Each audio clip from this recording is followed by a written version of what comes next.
In today's video, I'm going to talk about UI and UX, which is user interface and user experience, with the most relatable example. And trust me, these two are not the same things. So stay tuned. Hey guys, my name is Rubab Dutt Sharma. I'm a senior product manager and have around 12 years of work experience. If you would like to know more about me or this channel, look out for the introduction video above. Otherwise, let's get right into today's topic. So the topic for today is difference between UI and UX. And without further ado, let's get into it. So UI as in user interface, it's all about the buttons, the color schemes, the visual elements that you see onto a product. That is what a user interface is built out of. The goal of this is to create a pleasing interface for the end users so that they can interact with it in the most efficient way. Now, this is where the product designers come into picture. So they have that expertise to be able to design a toolkit in a way that it creates a pleasing experience for the end user. So they basically know what the theme of the product overall should be, what all elements from the UI toolkit need to be leveraged to create that experience. Basically, everything that has to do with the look and feel of the product, it comes under the umbrella of user interface. Now, what user experience is? Now, user experience, right? UX. So it has nothing to do with the colors or the buttons or the placement of those text boxes and all of that. It has nothing to do with that. It has everything to do with the experience of the end user. So I'm going to repeat that. It has everything to do with the experience of the end user on your product. Now, I have done a video before talking about what a product is and what a product should make the end user feel. It's linked above, but that is where I'm talking about what are the things that a product should make a user feel. Like, for example, it should make a user feel accomplished, it should make a user feel empowered, it should make a user feel secure. So I highly recommend checking that video out, because everything around a product and a product manager's main job is to make sure that you are creating that experience for the end users so that it creates stickiness to your product. But as a product manager, how can you make sure that the user experience is great? There are several ways for doing that. You could do user researches, you could create user personas, you could create user flows, build out the wireframes and prototypes based on all of that, and do A/B testing. So everything that has to do with user experience is going to keep the user at the center of it.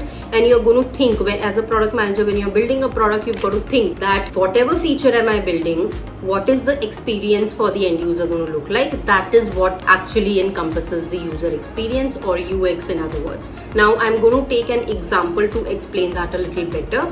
And the best example that I could think over here was Instagram. I am sure many of you know what that is. If at all you've not used it, which I really doubt it. Nowadays everybody uses Instagram, but at least everybody knows what Instagram is. So it's a very good example of a product which provides not only the great user interface, but it also provides a great user experience. Now, starting off with the user interface for Instagram. So its interface is quite simple and intuitive. It has easy to use tools, navigation tools like search and the home page and the feed. It has reels, it has profiles. So every element that you see on your Instagram application, it's quite intuitive. It's quite easily found on the product experience. But that is because the UI elements on there are placed where they should be. The app uses a clean and a modern design with high quality visuals which make the user's experience enjoyable on the platform. And that is what the goal of Instagram is, that the people should enjoy being on the platform.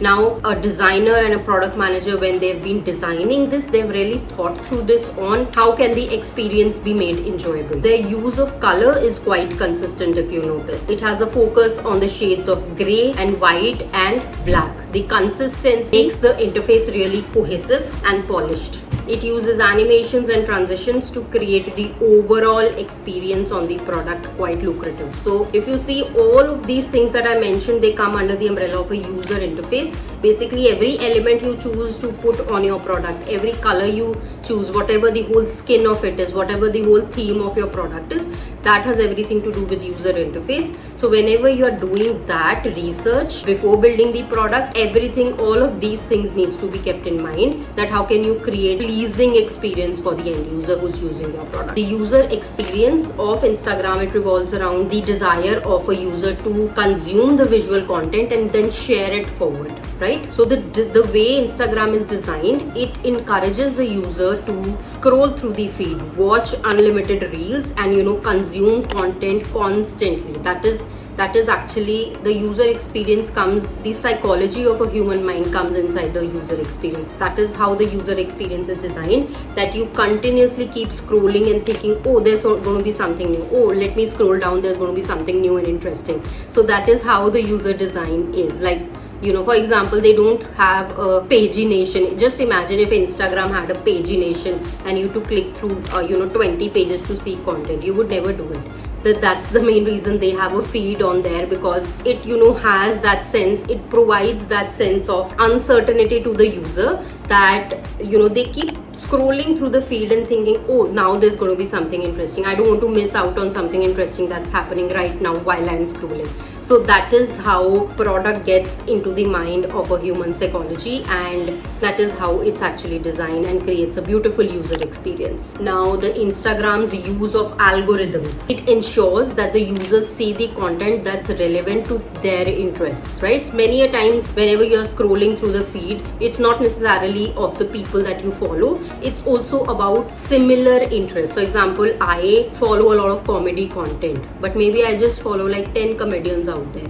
But I also get the content on my feed of other comedians which I don't know, and then when I look at their content, I am actually instantly go and follow them. So that is how their algorithm is designed to match the interests of a particular user, and that's there in the user experience. The app's use of the user generated content and hashtag, it encourages the user to be part of the bigger community. For example, if I'm writing a post today and if maybe it's a new year, so I write hashtag new year 2023. So when I see that hashtag, I'll see there are maybe another 10,000 users who use this hashtag, and then I might actually click on that hashtag and see what are the similar posts being created which I am also posting about. So for me, I feel like I'm part of the bigger community and not just of the people that I follow, but it's about everybody that's using Instagram. So I have that sense of belonging and that connection with the people on Instagram. The main thing is the interface is very, very simple to use. It's very intuitive. Like, you don't need to do an Instagram course to be a user of Instagram, right?